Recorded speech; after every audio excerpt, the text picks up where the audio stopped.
36번부터 볼게요. 보건교육의 일반적인 특성에 관한 설명으로 옳은 것을 고르래요.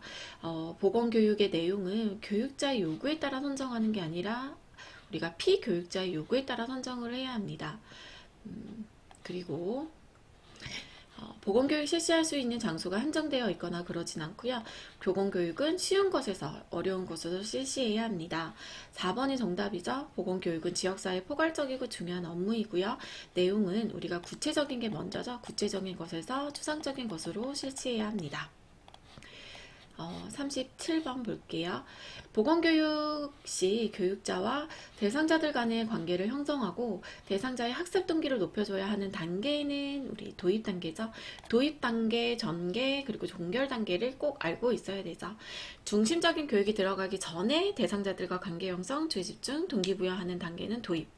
교육이 중심이 되는 단계는 전개. 그리고 교육을 요약하고 교육 성과를 평가하는 교육 마지막 단계는 종결입니다. 38번 볼게요. 다음과 같은 평가 유형은 이요.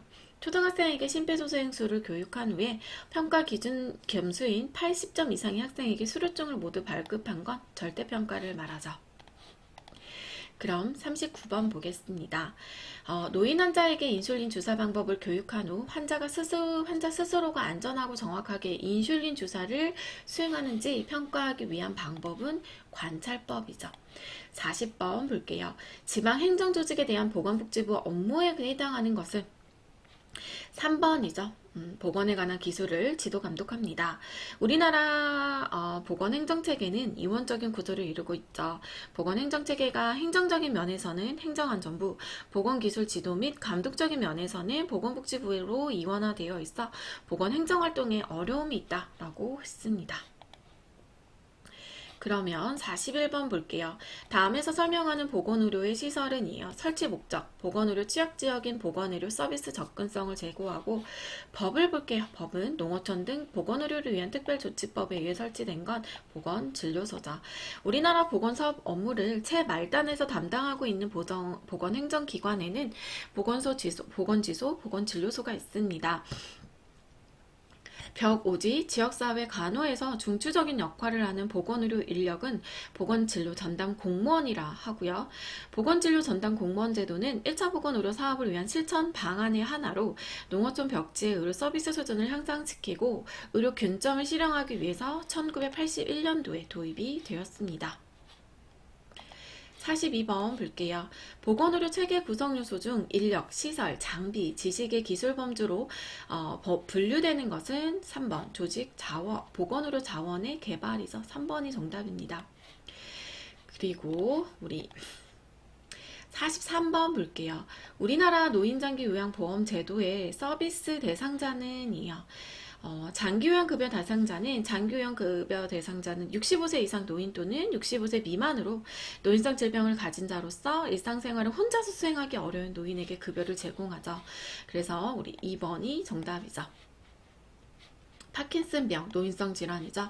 노인성 질병 대표적으로 파킨슨, 뇌졸중, 진전, 치매, 중풍, 후유증 이런 것들을 말합니다. 그리고 진료비 지불제도 44번 볼게요. 진료비 지불제도 중 사후보상 결정 방식의 장점은 이요. 진료비 지불제도 중 사후보상 결정 방식은 행위별 수가제를 말하죠. 그래서 행위별 수가제는 역사적으로 가장 오래된 방법이고 진료한 만큼 보상을 받기 때문에 의료인이 가장 선호하고 현실적으로 시행이 가장 용이합니다. 의료의 질이 상승하는 장점이 있는 반면에 진료비의 과잉 증가하는 문제가 있다라고 했습니다. 그러면 4번이 정답이죠. 의료진의 재량권이 확대되어 의료의 질이 높아진다. 45번 볼게요. 우리나라 국민건강보험 제도의 특성에 관한 설명으로 옳은 것은 1번 보험자는 국민건강보험공단입니다. 국민건강보험공단의 특징은 법률의 강제가입, 능력에 따른 보험료 차등부과 보험료의 균등한 혜택, 납부의 의무성이 있고요. 보험료 분담하고 또 보험자는 국민건강보험공단에 있다라고 합니다. 46번 볼게요. 고도 20에서 30km의 대기층에 있고 태양의 자외선을 일정하게 막아주는 것은 오존층을 말하죠. 47번 보겠습니다.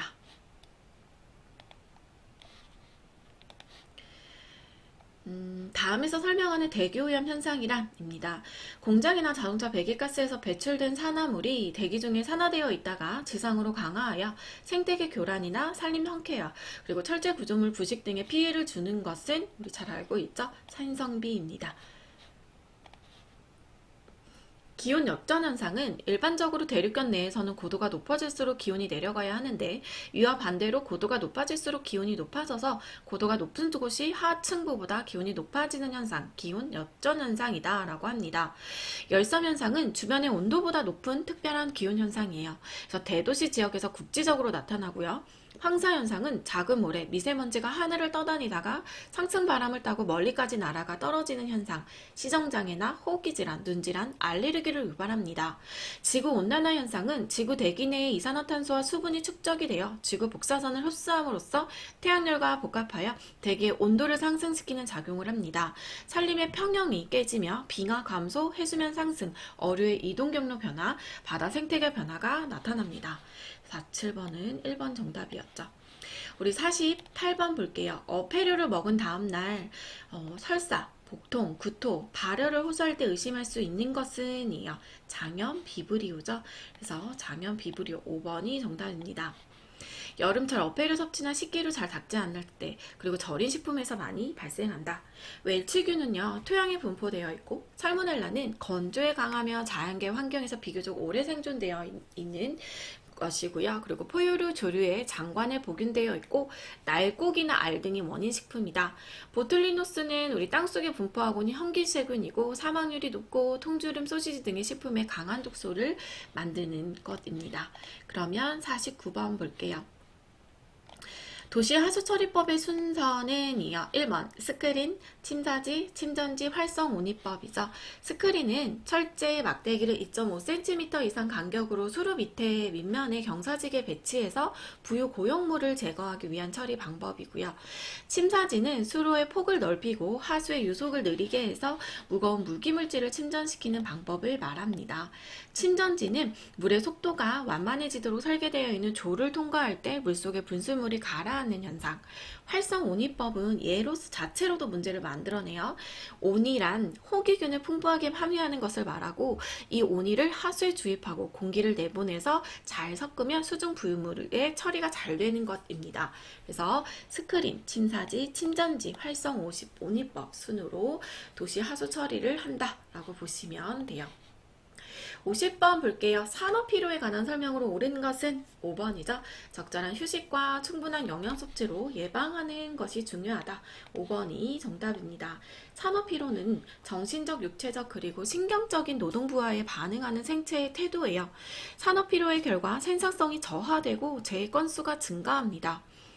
작업 과정 중 적절한 휴식 기간을 삽입하여 피로를 사전에 예방해야 하고요. 51번입니다. 질병의 발생 요인 중 숙주 요인에 해당하는 것은, 우리 숙주 요인은 병원체 요인에 의해서 침범받아도 이에 대한 반응은 사람마다 다르게 나타나는 거죠. 그래서 연령, 성, 인종이나 그 사람의 면역 상태, 이런 것들이 우리가 숙주 요인에 해당이 돼요. 그래서 정답은 우리 인종이 정답이죠. 52번 볼게요. 모기 전파 매개체인 감염성 질환은, 모기는요, 우리 지카 바이러스, 그리고 일본내염, 얘네들이 특징이죠. 얘네들이 모기 전파 매개체인 감염성 질환이죠. 그래서 4번이 정답입니다. 53번 볼게요. 질병의 예방 활동의 3차 예방은 재활, 이런 것들이죠. 그래서 4번이 정답입니다. 건강검진, 이런 것들은 2차, 질병 치료, 조기 치료, 이런 것도 2차, 예방접종 1차, 조기 발견 2차. 그래서 4번이 정답입니다. 민물고기를 생식하는 경우 감염될 수 있는 것은, 우리가 간 흡축증, 우리나라 낙동강, 영산강, 섬진강, 한강, 금강 등 5대강 유역에 주로 분포하는 게 간 흡축증이에요. 그래서 민물고기 생식하는 경우 발생률이 높다라고 합니다. 그러면 55번 볼게요. 코로나 바이러스 감염증 예방접종 후 얻게 되는 것, 예방접종 후 얻게 되는 면역은 3번 인공 능동 면역이죠. 그래서 선천성 면역은 종족 간 면역 및 개인 간의 면역 차이를 선천 면역이라고 하고요. 인공 수동 면역은 면역 혈청, 감마글로빈이 항독소를 말해요. 그리고 자연 수동은 우리가 태반을 경유해서 얻는 면역체, 자연 수동 면역이고요. 아니면 모유수를 통해 얻는 면역, 우리 자연 수동 면역이고요. 자연 능동은요, 질병을 앓고 난 다음에 얻게 되는 면역입니다. 56번 볼게요. 총 부양비를 구하는 공식으로 옳은 것은 이요. 5번이죠. 분모가 생산 가능 연령 인구분의 우리 0에서 14세 인구 플러스 65세죠. 그래서 65세 이상 인구입니다. 그래서 총 부양비는 생산 연령 인구에 대한 비생산 연령 인구의 비를 말합니다.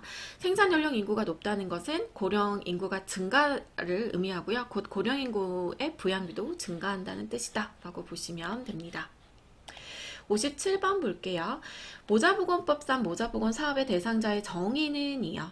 그래서 영유아란 출생 후 6년 미만에 있는 사람을 말하죠. 6년 미만. 그리고 미숙아난 선천성 기형이 아니라 신체 발육이 미숙한 채로 출생한 영유아. 신생아란 생후 28일 이내의 영유아. 3번이 정답이죠. 임산부는 임신 중이거나 북만 후 6개월 미만의 여성. 그리고 선천성 이상아란 우리가 신체 발육이 미숙이 아니라 선천성 기형, 변형이 있거나 염색체 이상이 있는 영유아를 말합니다. 58번 볼게요. 영아의 예방접종 후 우리 주의사항에 관한 교육 내용으로 옳은 것은 엎드리게 하지 말고 반듯하게 눕혀 재우라고 하죠. 고열과 경련이 있으면 바로 의료기관 접종기관에 가야 되고요. 접종 후 귀가에서 3시간 이상 주의 깊게 관찰하죠. 우리가 병원에서 30분 정도 대기하면서 아이의 모습을 관찰하고 예방접종 후 3시간 정도 집에서 잘 주의 깊게 관찰하고 3일 정도는 특별한 관심을 가지고 관찰해라 라고 했습니다. 그래서 3번이 정답이에요. 과격한 신체활동은 삼가해야겠죠. 당일에. 그리고 접종 후 이상 반응 관찰해야 하니 30분간 의료기관 내에 머물러야 되죠. 30분간 머물러야 한다 라고 합니다. 59번 볼게요. 임신 합병증 예방하고 조기 발견하여 관리함으로 모성 사망률을 줄일 수 있어 가능한 빨리 시작하는 게 좋은 건 산정관리죠. 그리고 60번 볼게요. 다음 대상자에게 안내할 수 있는 지역사회 서비스 기관은 입니다. 1년 전 배우자와 사별했어요. 우울증이 있을 수 있겠네요. 모든 활동에 흥미가 감소됐대요. 우울증의 증상이기도 하죠. 하루 종일 기분이 처지고 우울하고 잠들기 어렵고 자다가 자주 깨는 등의 수면장애는 우울증의 대표적인 증상 중에 하나입니다. 그래서 우리가 정신건강복지센터에 방문할 수 있도록 안내를 도와주면 되죠. 61번 볼게요. 다음에서 설명하는 정신재활 프로그램은 이요. 가족에게 일상생활을 영위해 나가는 데 필요한 기술을 익힐 수 있는 기회를 제공하고요. 가족이 아니라 환자에게 일상생활 영위하는데 그러면은요. 사회기술 훈련이겠죠.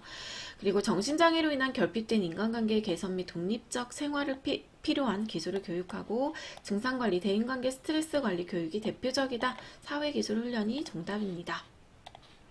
62번 볼게요.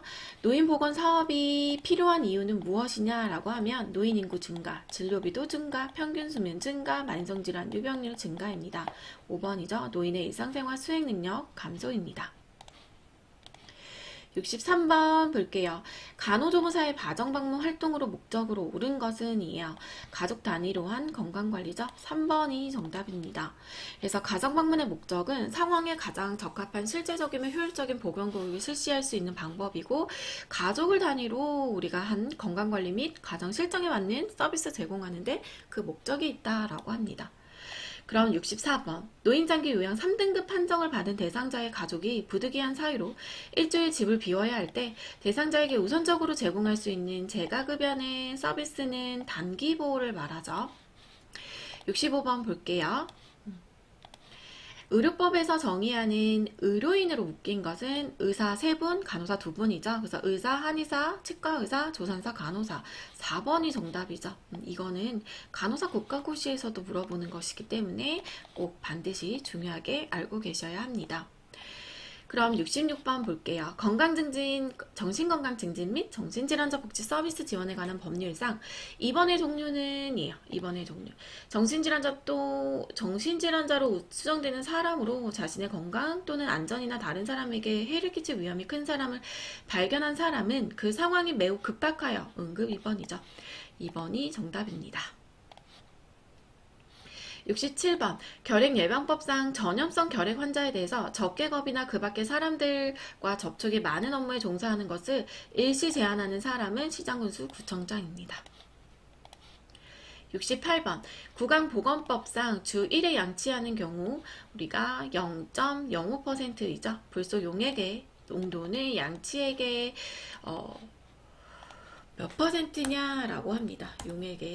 악이 아니라 용액의 농도는 주 1회죠. 주 1회면요. 우리 잘못 알려드렸어요. 죄송해요.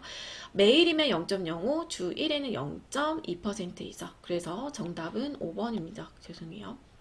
69번은 감염병의 예방 및 관리에 관한 법률상 그 발생을 계속 감시할 필요가 있어 발생 또는 유행 시 24시간 이내 신고해야 하는 감염병은 계속 감시할 필요가 있어 24시간 이내 신고, 격리는 필요 없죠. 그럼 상급을 말해요.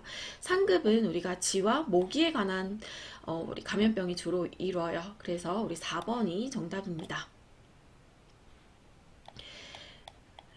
우리 4번이 정답이죠. 3번이 아니라 제가 4번 쯔쯔가무시증이죠. 그러면 69번 70번 볼게요. 혈액관리법상 헌혈자에 대해서 체열을 하기 전에 실시하는 건강진단은이요. 정답은 체온 및 맥박 측정입니다. 문진, 시진, 촉진, 체온, 맥박, 체중, 혈압, 빈혈, 혈소판 개수 검사, 과거 헌혈 경력, 그리고 혈액 검사 결과, 체열 금지 대상자 여부를 조회합니다. 그럼 여기까지 할게요.